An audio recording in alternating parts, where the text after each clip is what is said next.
ang mensahe mga kababayan ni President Bongbong Marcos para sa Holy Week, para sa mga mamamayang Filipino. Sabi niya po, mga kababayan, serve others during Holy Week. Linawin natin mga kababayan, baka kasi mamisinterpret ito ng mga pro-China. Kaya niya, Mr. Maravillas, Caboro Biyernes Santo. O diba? Mabuti nang linawin natin. Kasi palagay po natin mga kababayan, sa pagsabi ng ating Pangulong Bongbong Marcos to serve others para sa ating mga Filipino, hindi dito kasama mga kababayan si Xi Jinping. Paglingkuran si Xi Jinping or paglingkuran ang China. Diba? Obviously po, hindi kasama kasi kasabay din ng kanyang pahayag during the Holy Week mga kababayan. Sabi ng ating Pangulo, Philippines won't be cowed into silence. Submission by China. Diba, mga kababayan, malinaw? Tama na Mr. Maravillas yung paliwanag mo. Malinaw po na hindi kasama na dapat nating paglingkuran mga mamamayang Filipino. Hindi kasama yung China. Kasi yung China po, walang kinikilala silang Semana Santa. Kahit papasok sa Holy Week, nandun pa rin yung kanilang pagnanasa na kamkamin ang hindi sa kanila. Ang tawag dyan mga kababayan, covetousness sa Bible po, na labag mga kababayan sa 10 utos ng ating Panginoon. Thou shall not covet. Ang ibig sabihin ng covet, yung magnasa ka nang hindi sa iyo. At isa pa sa 10 utos, thou shall not steal. Yung magnakaw, ninanakaw yung ating mga yamang dagat po, kinakamkam ng mga Chinese. Thou shall not steal. Kasi po yung China, mga kababayan, bawal doon ang Bible. Di ba? Kaya kayong mga pro-China na mga Filipinos, hindi lang pagtraidor sa ating mga mamamayang Filipino, sa ating bansa ang ginagawa ninyo, pati sa ating Panginoon, kasi umayon kayo doon sa mga tao na tahasang hindi kumikilala sa buhay na Diyos. O di ba, mga kababayan? Kagandaan niya, Mr. Maravillas, ng mensahe mo ngayong Biyernes Santo. Siyempre po, ito yung mensahe ng ating Pangulong Bongbong. President Marcos Jr. message to Filipinos during Holy Week encourages them to serve others. So sabi niya, as we reflect on the love and selflessness of Jesus Christ, may we also find ways to serve others with the same compassion and grace, spreading love and understanding in our communities, sabi ng ating Pangulo sa kanyang post sa social media po. So malinaw po, our communities, hindi po community ng mga Chinese. Di ba? Hindi po community ng China, kundi the communities ng mga mamamayang Filipino. Yun ang reference po dito. Yan ang tinutumbok ng mensahe ng ating Pangulong Bongbong. So sabi niya, we pray for the safe and meaningful Holy Week for all. Ito po para sa lahat na to, sa buong mundo. Kapag sinabi natin sa buong mundo mga kababayan, kasama na ang China, dapat safe ang kanilang conduct dyan sa West Philippine Sea. O kung hindi, para safe ang West Philippine Sea, kailangang lumaya sila dyan kasi hindi nga sa kanila yan. So sabi dito, meanwhile, Vice President Sara Duterte said in a message on Thursday that Holy Week should be a time for solemnity and reflection. Ano niya, Mr. Maravillas? Sang-ayon ka sa mensahe ni Inday. Sang-ayon tayo. Kailangan talagang mag-reflect na siya. Kung ano ba ang tama niyang gawin. Tama ba na habang kasama sa unit team, sumasama siya sa rally ng nananawagan ng resignation ng ating Pangulo. Time for reflection pa. Mag-reflect din siya kung tama ba na abang mabilis pa siya sa alas 4 sa pagpapaabot ng kung ano-anong mensahe sa mga kung ano-anong issue na dapat hindi man niya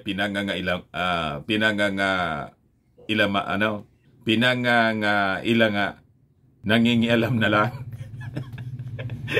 Hindi man siya na dapat nangingialam kasi wala man po sa linya ng kanyang trabaho. Dapat baguhin na niya after reflection, mga kababayan. Yung dapat pakialaman niya, yun ang dapat pakialaman niya. Bilang Vice Presidente, dapat may stand siya dito sa West Philippine Sea.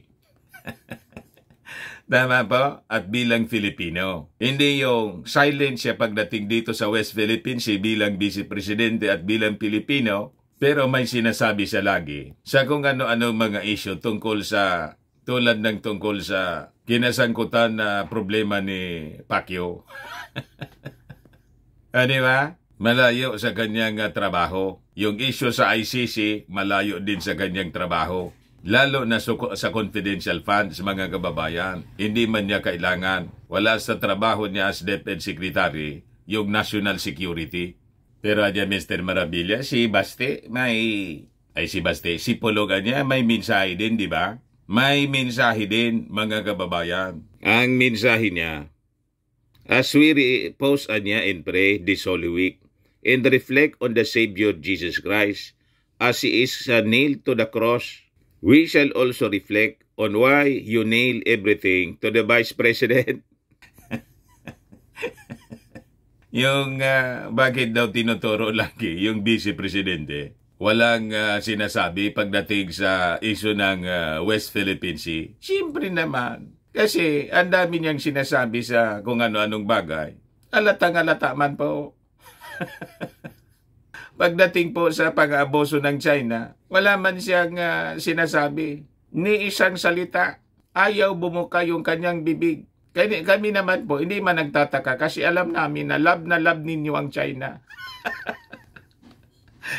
Tama yung sinabi ng President ng Akbayan na malamang ang puso ni Inday made in China.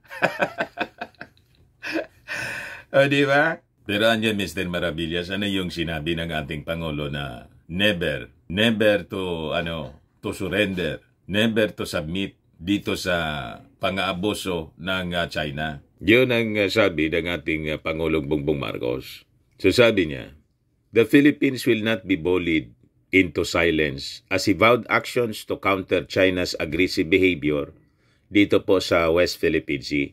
We seek no conflict with any nation, more so nations that purport and claim to be our friends, but we will not be cowed into silence, submission, or subservience.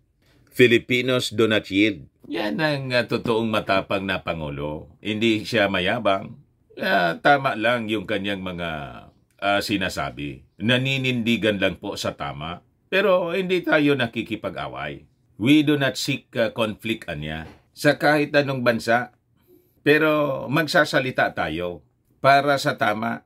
Maninindigan tayo para ipaglaban ang ating karapatan, lalo na sa sovereignty and the territory na dapat para sa atin, na talaga namang para sa atin, mga kababayan. So sabi dyan, the President issued a statement after the China Coast Guard once again blanked and fired water cannons at a Filipino supply vessel noong Sabado, damaging the vessel and injuring 3 soldiers. So yun, mga kababayan, ang sitwasyon natin. Nagiging violent na po ang mga Chinese. Pero kalma lang po tayo. Sabi ng ating Pangulo, the government will implement a response and countermeasure package that is proportionate deliberate and reasonable in the face of the open, unabating, and illegal, coercive, aggressive, and dangerous attacks by agents of the China Coast Guard and the Chinese Maritime Militia. So hindi po tayo lalagpas sa hindi tama na response. Dapat niya proportionate lang. So hindi pa tayo gagamit ng ultimate weapon. Tama? With America. Yung Mutual Defense Treaty, mga kababayan, will not yet be invoked. So, ganun yun ating Pangulo. Peaceful siya po.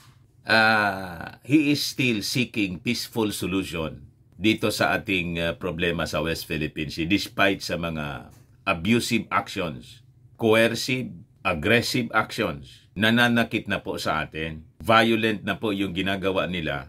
Dalawang napakalaking Coast Guard vessel, yung nambomba po ng water cannon sa ating napakaliit pong bangka.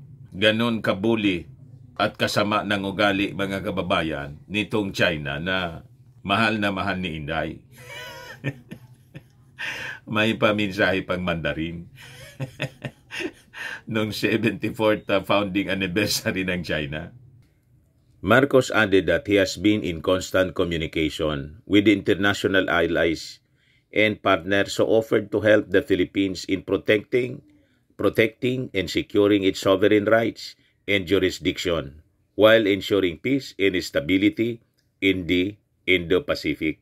Meaning, lagi niyang kausap yung mga bansa tulad ng Amerika, Japan, European Union countries, Australia, South Korea, India, mga leaders ng ASEAN countries. Lagi niyang kausap. Siguro, sinasabihan na yung ating Pangulong Bongbong Marcos, kinokonsol. Bibirahin na natin? Wag muna niya. Hintayin natin. Pag gumamit na ng live bullets yung mga Chinese, i-strike na tayo ng sabay-sabay. Armageddon na po yan, mga kababayan, pag ganon. So, wala pa sa hindi pa pinapaintulot ng ating Panginoong Hesukristo. May panahon para sa lahat ng bagay, mga kababayan, sabi nga, in everything there is a season and time under heaven. So sabi ng ating Pangulo, I have given them our requirements and we have been assured that we will be addressed. That they will be addressed. United States Defense Secretary Lloyd Austin III once again reaffirmed Washington's ironclad commitment to Manila in a phone call with Defense Secretary Gilbert Chodoro noong Wednesday. Ayan po si Austin, mga kababayan. Tumawag na po siya kay Gibo Chodoro. Humingi siguro ng report. Desidido niya yung China na makipagsalpukan sa atin. Pag talaga niyang desidido na sila, paliparan na niya natin ng mga 100 warheads muna. Di ba? Yung inulog po ng Amerika sa Nagasaki, Hiroshima, dalawa lang yun po. Surrender si Hirohito. Pag hindi po tumigil sa kanilang kahibangan ng China, baka matulad sila sa Japan, mga kababayan noong World War II. Di ba? So ayaw natin ng ganon. Pero kung iyon ang direksyon ng kanilang tinatahak po, wala man tayong magagawa, kundi tuldukan ang mga kahibangan ng mga Chinese po dito sa atin. Yun man lang po, mga kababayan, ang short video natin. Ako po si Dante Maravillas. Bye-bye. God bless.